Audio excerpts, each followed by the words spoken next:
सिस्ट्रोलॉजी के ऊपर भी आपने खासी तनकीद की। हाँ। उनकी मेरा ख्याल वालदा ने आके आपको खासा तनकीद का निशाना बनाया कि हमारी बच्चियां काम कर रही हैं तो करने दें। हाँ। गरीब के घर का चूल्हा जल रहा है तो डॉक्टर अफान को क्या। अच्छा, आपको आज एक बात मैं कैमरे पे डिस्क्लोज कर दूं। अरीब को पहला मुबारकबाद का मैसेज उसकी बेटी पर मैंने भेजा था, राइट। मैं ऑन कैमरा इनकी से इख्तलाफ कर सकता हूँ, whatever they are doing. मेरा इनसे नज़रियाती इख्तलाफ है, शख्सी इख्तलाफ नहीं है, ये चीज़ मैं क्लियर कर दूँ।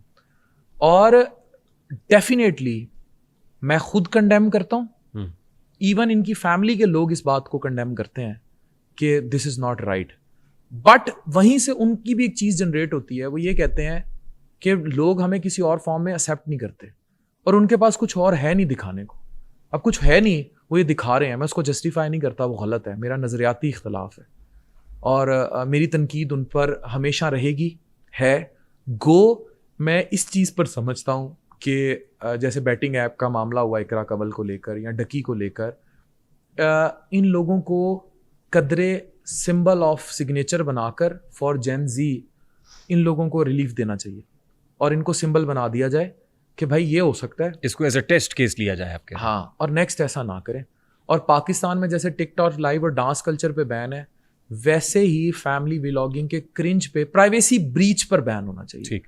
कि किसी शख्स को ये इजाज़त नहीं होनी चाहिए कि वो अपने बेडरूम में अपने कमरों को शूट करे। ये बड़ी थिन लाइन है बिटवीन मॉरल्स। इसको NCCIA, पैमरा या साइबर इसको कैसे इंप्लीमेंट कराएगा, दे नो इट। हाँ, डिजिटल मीडिया के लिए कोई रूल्स एंड रेगुलेशंस होने चाहिए, इसको रेगुलेट होना चाहिए, अपनी प्राइवेसी ब्रीच फ्रेमवर्क मत होना कीजिए। चाहिए। मैं बड़ा क्लियर हूँ, मैं और नाजिश हम आपको कभी अपनी प्राइवेसी ब्रीच करते और ये खुद के लिए भी सेफ नहीं है जी, फिर बातें बनेगी। अच्छा, ये सब कुछ डॉक्टर अफान जो इन सब्जेक्ट्स पे आप बात करते हैं, व्यूज लेने के लिए करते हैं?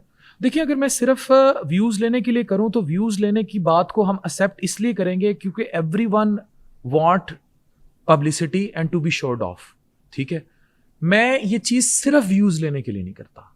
हाँ, ये चीज व्यूज देती है एंड आई एक्सेप्ट इट कि many of the people including you, me, Bilal मार्थ, पतलू, everyone do it to be in public attention, but in what form this matters, right. सिर्फ व्यूज लेने के लिए नहीं ये सब करते। पब्लिक अटेंशन के लिए बाज़ औक़ात क्या कभी ऐसे हुआ आपसे कि आपने बहुत जल्दी कोई वीडियो या कंटेंट बना दिया हो जिसपे आपको पशेमानी हुई हो? हाँ, एक दफ़ा मेरे से हुआ और वो चीज़ मुझे हुक हुई थी। मैं बरमला उसका इजहार करता हूँ और मैंने बाकायदा उस चीज़ का डाया वो नहीं था जिस तरफ डाया चला गया। मुझे एक डाटा मौसूल हुआ और फूड अथॉरिटी में मेरे एक दोस्त थे, मेरे पास डायसेंट्री के बहुत केस रिपोर्ट हो रहे थे, डायरिया के, गैस्ट्रोएंटराइटिस के।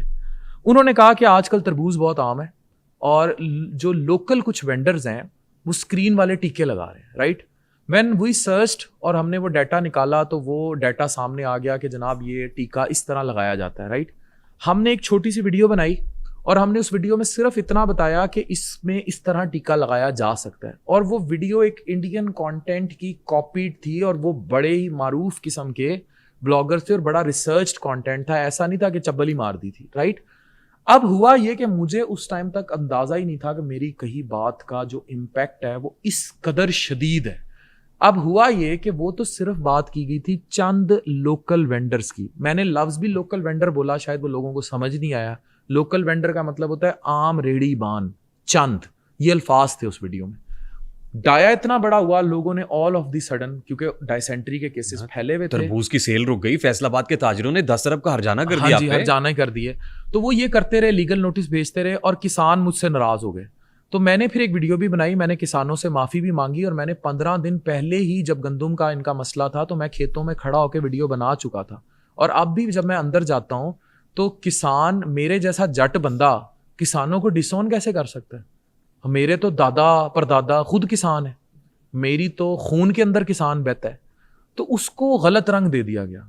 ये वो मॉन्गरिंग है सोशल मीडिया की, या ये वो कंट्रोवर्सी है जो मुझे बुरी लगती है, हॉन्ट करती है, कि बात का मकसद और डाया बड़ा कम था तो हासिदों ने लेकिन आप ये समझते हैं कि this could have been avoided, यानी अगर उसके ऊपर पहले बेहतर रिसर्च हो या कुछ टाइम मिलता आपको तो वो नहीं करना चाहिए था? मैं ये नहीं कहूंगा कि वो नहीं करनी चाहिए थी। मुझे ये लगता है कि जब हमने वजाहतें दे दी थी, चीजें एक्सप्लेन कर दी थी, तो उसको इतना खींचा नहीं जाना चाहिए था। तो उसमें हासिदीन बहुत कूद पड़े थे और उसमें बहुत बड़ा आंसर मैंने आपको बताया फ्लोटिंग ऑन वाटर वाला भी था। तो वो उस चीज़ को बहुत एग्जिजरेट कर दिया गया। और ज़ाती तौर पे मुझे उसका कोई नुकसान नहीं हुआ, लेकिन जिन लोगों का उसकी एग्जिजरेशन की वजह से नुकसान हुआ, जिन किसानों का, और उन लोगों की वजह से जिन्होंने व्यूज़, और even it was for views for everyone, जो नुकसान हुआ उस पर मैं पहले भी माफ़ी मांग चुका हूँ, मैं अब भी माफ़ी मांगता हूँ। तस्लीम करना बड़ी बात है और गलती तस्लीम करने वाला बड़ा होता है। मैं अभी भी माफ़ी मांगता हूँ। एक अपॉलॉजी आपने मारिया बी से भी की थी। हाँ, मैंने बिल्कुल की थी। अब उसकी भी मैं आपको रीज़न बताता हूँ। मारिया बी इज वो LGBTQ वाला इशू था। Maria B is very personally respected to me. I am in person contact with her and I have very good terms with Maria B. ये मैं कैमरे पे डिस्क्लेमर दे दूँ। और मैंने ये जो अपॉलॉजी कैमरे पे की थी, ये मैंने उनके सामने जाके भी की। रीज़न क्या थी? LGBTQ में हमें एक चीज़ इशू हुई कि ये बाहर इस तरह दिखाती हैं, लेकिन जब पाकिस्तान में बात होती है तो ये LGBTQ को बहुत कंडेम करती हैं, राइट? मेरा यूथ क्लब में मोहम्मद अली होते हैं जी, मेरा बहुत अच्छे दोस्त हैं। उनकी मुझे कॉल आई, उन्होंने मुझे कहा अफान, मारिया बी अगर थी तो अब ऐसी नहीं है, things are changed now and she support many of these transgender groups for many noble causes और शी डू चैरिटी अलॉट। अभी फ़लस्तीन के लिए उन्होंने बड़ा काम किया। अच्छा, मैंने ये सोचा, मैं अपनी ना मामा से बहुत मशवरे करता हूँ, दो she is not a social media person but professor हैं, पढ़ी लिखी है। मैंने अपनी अम्मी को कहा, मैंने कहा मामा मुझे लगता है ये ना मुझसे गलती हो गई है। मामा ने कहा क्या करना है? मैंने कहा मैंने अली से कहा मैं मारिया बी से मिलूंगा।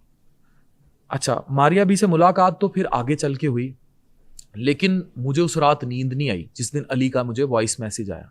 सुबह मैंने अली को कॉल की, उसने मुझे कहा वो यूं चैरिटी करती हैं, वो इस कॉज पर बात कर रही हैं, इस ट्रांसजेंडर को सपोर्ट किया है। तो पहले रहा होगा when she was in start of her brand, now the things are like this. ठीक। फिर मैंने कैमरे पे माफ़ी मांगी मारिया बी से, और वो मुझे इन पर्सन एक हम फ़लस्तीन के जो फंड रेजिंग थी उसकी कॉज में थे, ये मैं बैठा था, वहाँ मारिया बी बैठी थी, कुछ और भी बीच में सेलेब्स बैठे थे। तो उनकी जो मैनेजर थी, मैंने अपने मैनेजर को कहा, तो वो खातून थी, मैंने उसको बुलाया, मैंने कहा बेटे मारिया बी से तो मिलवा दें। मुझे कहती है आपने पिक्चर लेनी है। मैंने कहा नहीं, पिक्चर ही तो नहीं लेनी। तो कहती अच्छा।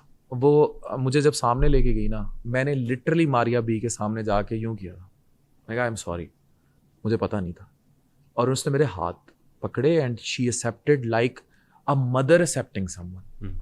एंड दिस वाज, मुझे लगता है अगर वो मोमेंट कैप्चर हो जाता तो फिर दुनिया समझती कि हम अंदर से कैसे हैं। तो मैंने माफ़ी मांगी। लेकिन मैं इस प्लेटफॉर्म की वसातत से आपकी मौजूदगी का फ़ायदा उठाते हुए, ये बड़ी बात होती है, अपॉलॉजी करना, गलती तस्लीम कर लेना बड़ी बात होती है और बड़ा आदमी ऐसा करता है।